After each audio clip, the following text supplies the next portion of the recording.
안녕하세요.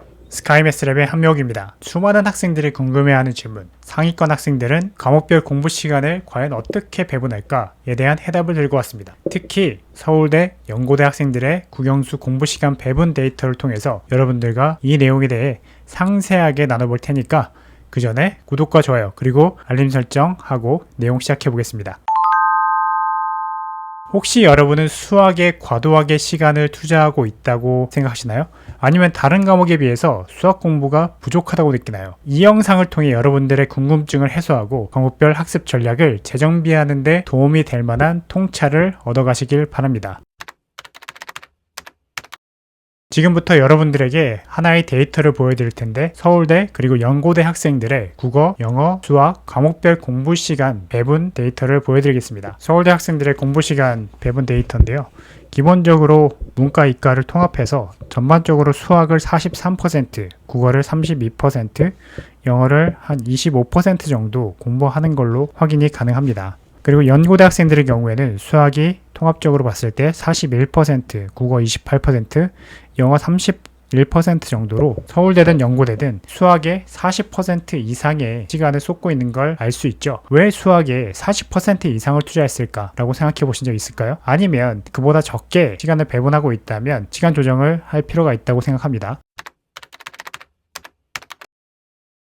왜 수학에 40% 이상을 투자했을까요? 그저 어려운 과목이라서? 아닙니다. 수학이 압도적인 비중을 차지하는 본질적인 이유를 낱낱이 분석해 보겠습니다.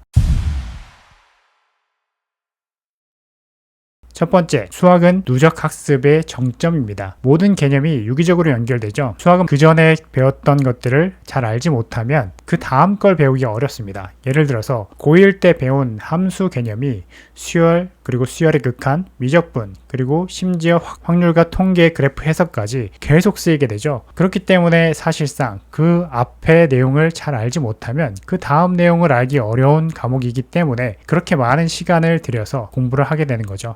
예를 들어서 여러분들이 중3 때부터 배웠던 판별식은 2차 함수, 방정식, 부등식, 심지어는 미분 가능성 판단까지 이어지고요. 이전 단원의 개념이 흔들려 버리면 다음 단원은 아예 이해조차 되지 않는 과목의 특성 때문에 여러분들이 충분히 수학에 많은 시간을 투자해야 한다는 의미는 그런 의미입니다. 고3이 되어서야 고등학교 모든 수학 과정이 끝났는데 이때까지 쌓아온 지식들이 서로 얽혀서 유기적으로 작동해야 결국에는 준킬러나 킬러 같은 어려운 난이도 있는 문제에 대한 완벽한 풀이가 가능하기 때문에 꾸준한 누적 복습, 깊은 이해가 필수적이라 할 수 있습니다. 두 번째로는 실시간 응용력과 예측 불가능한 난이도 때문입니다. 예를 들어서 국어나 영어 같은 경우에는 솔직히 얘기해서 학년이 없습니다. 한글 누구나 읽을 수 있고요. 논리적 사고력이 있으면 국어나 영어는 학년에 상관없이 얼마든지 공부를 할 수 있고 중간부터 공부를 하더라도 충분히 성적을 올릴 수가 있게 됩니다. 그러나 수학은 다른 과목들하고는 좀 다르게 예전에 배웠던 내용을 바탕으로 응용 문제가 나오고 그리고 이제 막 배운 내용에서조차 여러분들 학교 시험을 봐서 알겠지만 고난도 응용 문제가 출제됩니다. 수능과 학교 시험은 단순히 개념을 묻는 그런 기본 개념 문제를 출제하는 게 아니라 여러 개념을 복합적으로 연결해서 새로운 문제라든가 어려운 문제들을 풀어낼 수 있는 능력을 요구하죠. 그렇기 때문에 이게 단기간에 벼락치기로는 절대 얻을 수 없는 사고의 유연성이라든가 문제 해결 속도 그리고 개념을 머릿속에서 끄집어내서 적용하는 적용 능력도 필요하기 때문입니다. 세 번째로는 수학은 논리적 사고력과 문제 해결 능력이 핵심인 과목이기 때문입니다. 수학에서 사실 답을 찾는 과정만큼이나 문제를 제대로 읽고 그 제대로 읽은 걸 분석하고 의미를 알고 그 의미를 아는 것을 엮어서 논리적인 해결 단계를 구성해서 오류를 찾거나 핵심 개념을 적용할 수 있는 능력이 가장 중요하죠. 이는 단순히 수학 점수를 올리는 것을 넘어서 문제를 제대로 읽고 그 내용을 제대로 분석하고 논리적으로 구성하고 개념을 적용할 수 있는 복합적인 문제 해결 능력이 필요하기 때문입니다. 이 훈련은 사실 반복적인 연습과 끊임없는 고민 없이 익히기에는 거의 불가능에 가깝기 때문에 다른 과목보다 절대적인 시간이 요구되기 때문입니다.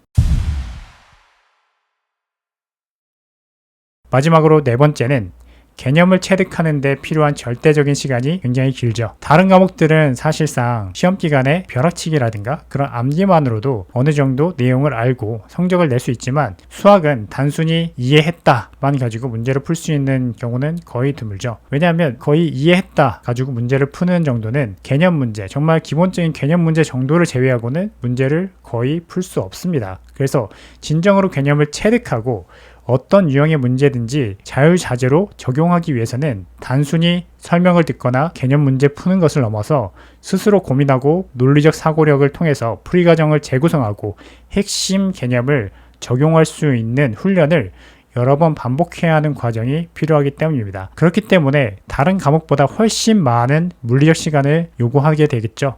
그래서 여러분이 현재 공업별 공부시간 배분을 서울대 그리고 연고대 합격생들의 데이터와 비교해보고 내가 지금 어떤 과목에 더 집중해야 할지 전략을 한번 잘 세워보기 바랍니다.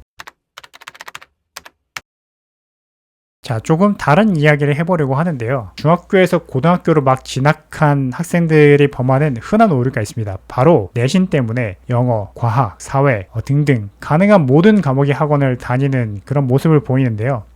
물론 각 과목의 중요성을 저도 부정하진 않습니다. 그렇지만 모든 과목의 학원을 다니면서 정작 핵심 과목에 대한 깊이 있는 고민과 시간 투자를 놓치는 것은 결코 바람직한 사항이 아닙니다. 지금 보는 것과 같이 서울대생들이 다녔던 학원들의 과목을 중복으로 허용해서 선택하게 한 표입니다. 보면 알다시피 서울대 학생들의 고등학교 시절 동시에 다녔던 최대 학원 수는 2개가 사실상 거의 70% 이상일 정도로 2개 이상을 다니는 건 솔직히 무리가 된다라고 생각이 되고요. 고등학교 시절에 다녔던 최대 학원 종류 중복을 가능해서 선택을 하게 했는데 수학이 압도적으로 70%의 비율을 보이고 있습니다. 이게 수학이 단순히 시간만 투자한다고 해결되는 과목이 아니라 전문적인 지도와 체계적인 학습법이 필요한 과목임을 보여주는 단적인 데이터라 생각합니다. 서울대생들이 보여주는 수학학원에 다녔던 그 비율은 투자할 자원, 그러니까 시간과 비용이 한정적일 때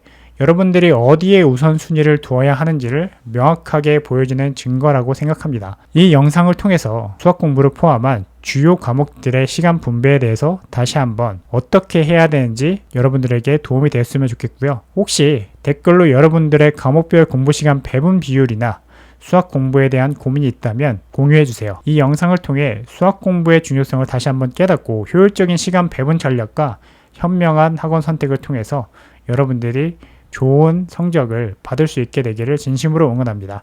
지금까지 스카이매스랩의 한명욱이었습니다.